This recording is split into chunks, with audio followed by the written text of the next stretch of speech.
สวัสดีท่านผู้ชมสบายดีพี่น้องพวกป่ายเบิดสุกูสุคนพี่น้องจ๋าบรรยากาศตอน2 ทุ่มเงียบสงัดพี่น้องมิดซีรีแม้กระทั่งฟืนไฟหนาบ้านเขาเจ้าก็บ่ค่อยได้เปิดเด้บางคนเขาเจ้าก็ประหยัดไฟเนาะช่วงนี้ค่าไฟมันแพงบางทีก็เปิดหลอดนึงบางทีก็บ่เปิดเลยนี่แถวบ้านคนเนี่ยบ่ค่อยมีไฟเขาบ่เปิดเนี่ยเงียบมิดซีรีอันนี้จะเป็นบ้านลุงเลิน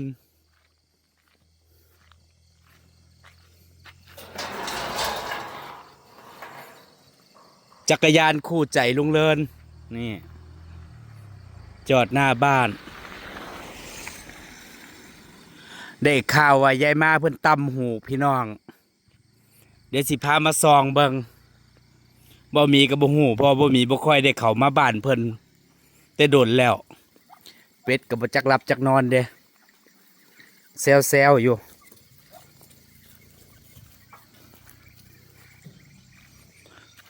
ส่วนใหญ่กลางเว้นเพิ่นกับอยู่สวนปลูกนั่นปลูกนี่กลางคืนกับทอผ้าหลังจากที่กินข้าวแล้วบ้านเฮาน่ะ2 ทุ่มคือกินข้าวแล้วเนาะกินตั้งแต่6 โมงทุ่มหนึ่งพุ่น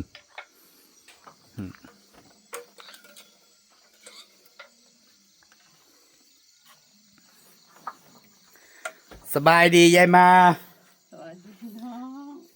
มาลักตำหูกจะเฮิงปะไดคอยแล้วบ่ได้ฮู้เรื่องนะครับเพิ่นตำหูกกลางหูกลายมือแล้วพี่น้อง2-3 วันแล้วมันไปงานอันนี้เป็นงานอดิเรกเพิ่นได้พี่น้องจ๋าเวลาว่างลักๆก็สิได้ทอผ้ากลางคืนกลางเว้นก็สิทำงานลงสวนบางทีก็มีงานนั่นงานนี่ก็ไปงานคือมื้อนี้ก็ไปงานแจกข้าวเขาเจ้าเนาะจนค่ำจังได้มาไปซอยงานเขาเจ้างานแจกข้าวญาติพี่น้องแหละคุณยายยังบ่ทันมาอยู่เพิ่นสิรอตักบาตรพรุ่งนี้ค่ำมากกับข้าวสวนโคตรพักข้าวโพดกลางคืนก็กินข้าวแล้วก็ทอดผ้าได้ยังกินแรงมื้อนี้ป่นกบลวกผักสะเดาอ๋อลุงเลื่อนไปเก็บผักสะเดาเอามาแล้วกินไม่ได้ฉันผักสะเดาคนจ้ะเป็นยังคนเรามันคมแห้งแล้วก็กินพอแห้งบ่กินแล้วก่อนคอยอย่างอื่นขมนะคอยบ่กินแต่ว่าสะเดานี่ขมเท่าไรก็กินได้มักกินอยู่เนาะคือพวกมะละพวกมักลิ้นฟ้าบ่มีบ่กินนะพี่น้องมันแบบมันขมแบบขมไปแต่เบื่อมันขมแต่มันเหม็นเขียวอ่ะเนาะภาษาไทยเหม็นเขียวอ่ะอันนั้นบ่มีกินบ่ได้แต่ว่าผักกระเดานี่ขมแต่ว่ากินได้มีอย่างเดียวที่ขมกินได้ผักกระเดาเริ่มเหรอวะเริ่มป่งลายเลยได้เหรอหักเอาไปเท่านั้นเหรอวะต้นของอันยายมาเนี่ยป่งก้อนหมูปีนี้น่ะใบมันเริ่มร่นตั้งแต่เกี่ยวเข่าเนาะเริ่มจะขายเลยแหละอาทิตย์หน้าเนี่ยเอาไปขายรถเพราะว่าช่วงนี้ยังบ่เห็นมีขายเลยตามตลาดยังบ่มีเพราะว่าต้นอื่นน่ะบ่ทันได้เป็นเนาะแต่ว่าต้นเนี่ยดอกกำลังพอดีกินกำลังงามอาทิตย์หน้านี่แห้งกระลายเนาะขายได้อยู่ถ้ามันหลายแล้วก็ขายยากอันนี้จะเป็นลายขอท่านผู้ชมนี่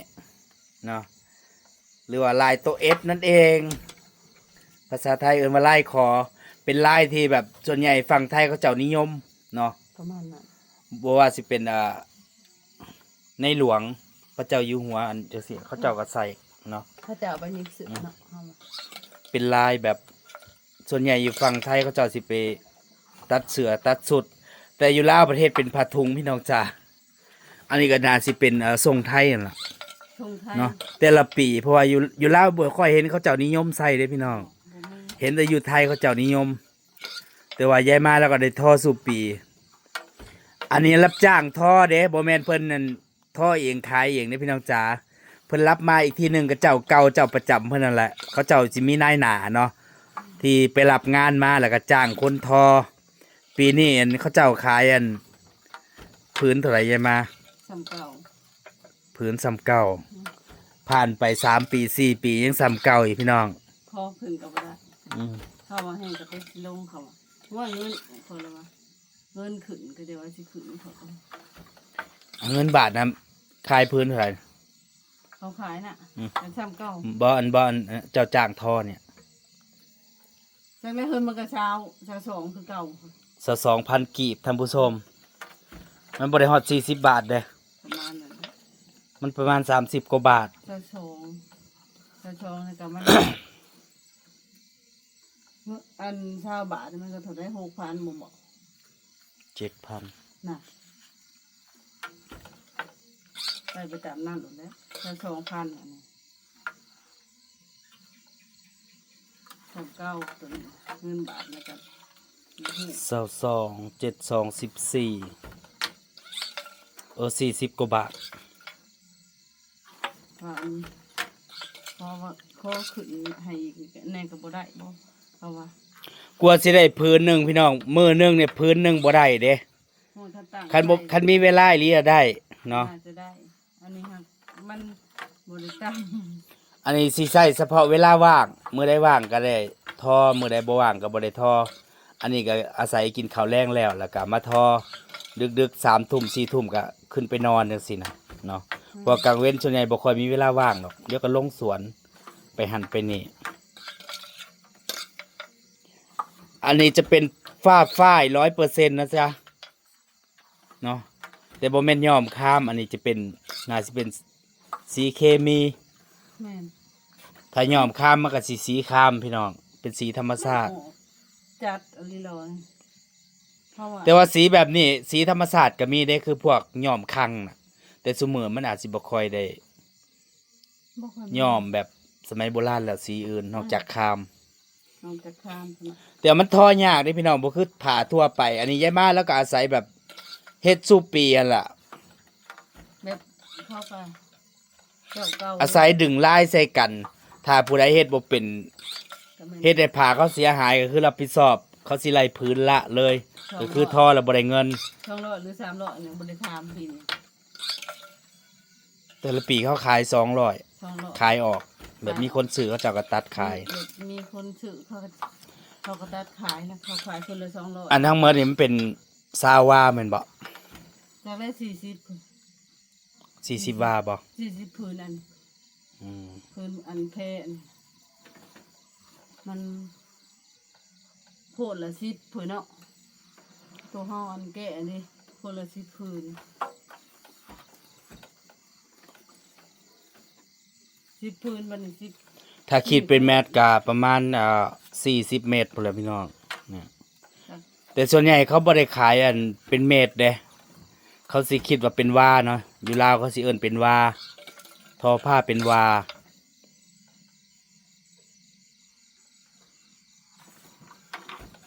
มีลายเดียวนี่บ่ ทอง 2 ลาย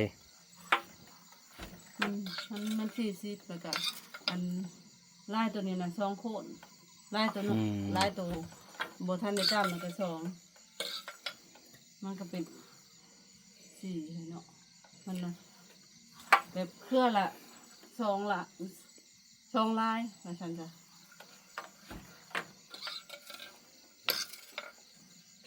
ค่าจ้างก็บ่ได้แพงดอก แต่ว่าอาศัยมันบ่มีงานเฮ็ดก็ดีก็อยู่ว่างๆเปล่าๆจังซี่นะเนาะก็ทอไปได้มื้อละ40-50 บาท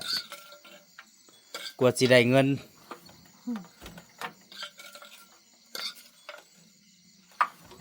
บ่แม่นเรื่องง่ายนี่อันนี้หลอดพี่น้อง ที่ปั้นไว้มันบ่คือหลอดท่อผ้าทั่วไป อันนี้ต้องร้อยเสือกไว้เนาะ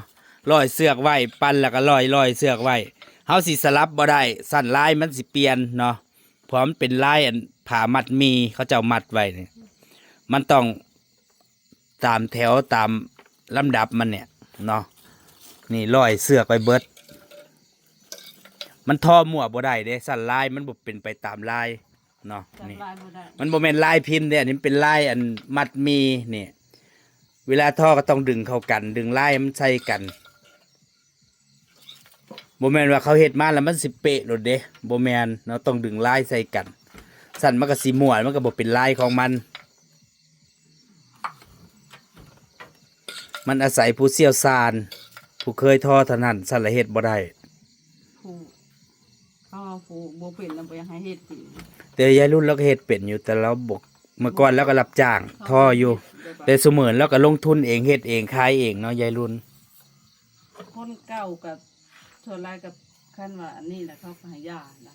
ปีนี้นะแต่ว่าคนต่ำให้เขาหลายเนาะ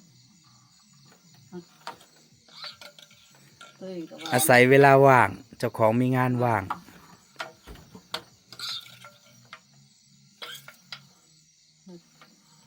เขาบ่อยากตามก็ให้เขายากเลยดิเจ้าของเขาบอกตัวเองครับมันกระเทินได้อันเอาพื้นบัวแทนเอามาส่งพื้นเขา เพิ่มของเขาแต่ปีก่อนน่ะ ขอบัวมาส่งเลย เพอเฮาทอสุปีเด้รับจ้างทอเขาเจ้าสุปีก็เลยทออยู่เรื่อยๆ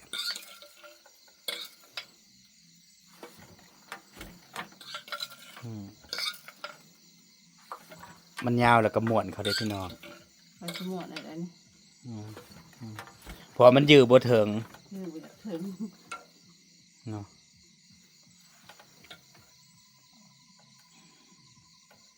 อันนี้จะเป็นการทอผ้าแบบโบราณแบบพื้นบ้านเนาะทอด้วยมือสมือนี่กะส่วนใหญ่ก็มีโรงจักรโรงงานทันสมัยเขาเจ้ามาแทนที่ไว้แล้วเนาะเขาเจ้าพิมพ์เอาเลย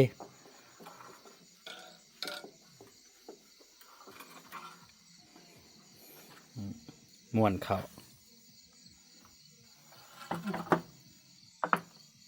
แล้วก็ทอไม้เนาะแล้วก็ดึงให้ตึงๆ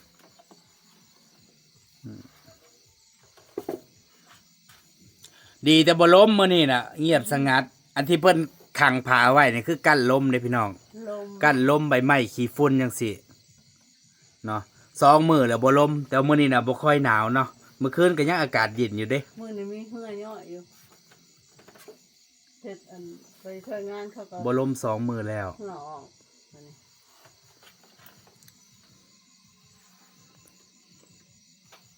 เริ่มท่อผ่าอีกแล้ว แล้วก็ท่อจนลงหน้าตกกาพู้นเด้แต่ละปีก็แล้วท่อเบิร์นแล้วก็ไปเอามาใหม่ สิจักสิฮอดจังยังว่าเขาให้ตามให้เขาให้ ทอผ้าทั้งปี หลังจากที่เกี่ยวเขาวแล้ว หางานเฮ็ด อิหยังใส่ยายมาเนี่ย เขา เขาบ่ พระเจ้าดิ อ๋อข้าวเจ้า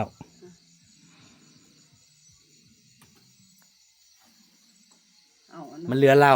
บ่ได้ขึ้นเหล้า ต้องบ่ได้เอาขึ้นนี่แหล้วพระเจ้าต้องบ่เอาขึ้น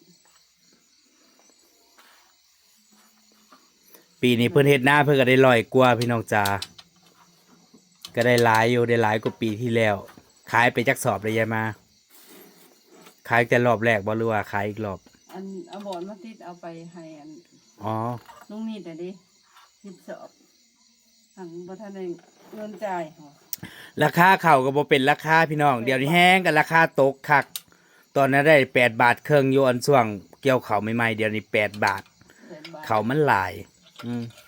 แห้งกันนักกว่าปีที่แล้ว ปีที่แล้วมันสตาร์ทอยู่9 บาท 9 บาทครึ่งเนาะปีนี้แห้งกันนัก เขา9 โล 7 บาทบ่แม่น6 บาทครึ่งบ่ จ้ะ เขาก็บ่เป็นราคาเฮ็ดหน้ากับพ่อสำนัน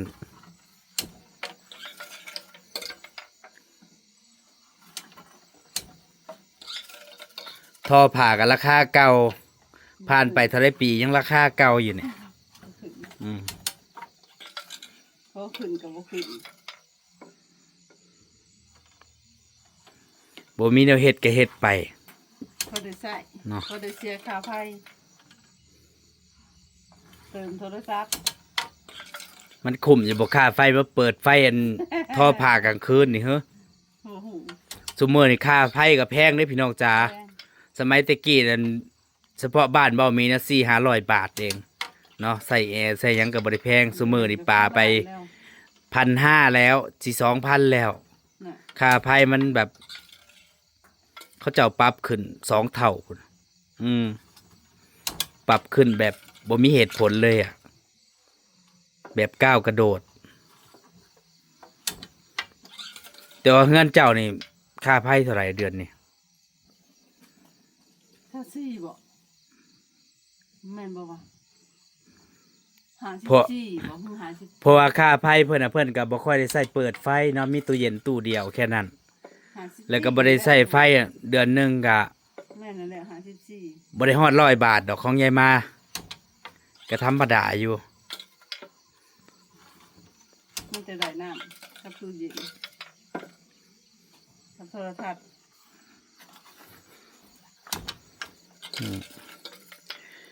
นั่นแหละพี่น้องจ๋ามาเนี่ยก็สิขอเก็บภาพบรรยากาศแต่เพียงเท่านี้นะจ๊ะพามาดูยายมาหลังจากที่กินข้าวแล้วบ่มีก็บ่ได้ฮู้หรอกว่าเพิ่นทอผ้าเห็นลุงเลินบอกว่าเราทอผ้าเอ้าเราผัดไปทอเพิ่งบ่ได้เราทอได้3 มื้อเลยพี่น้องจ๋านี่แหละซ้ำนี่แต่มื้อนี้ก็บ่ได้ทอเบิดมื้อฮะก็สิมาทอเนาะ ไปเฮ็ดงานช่วยงานเขา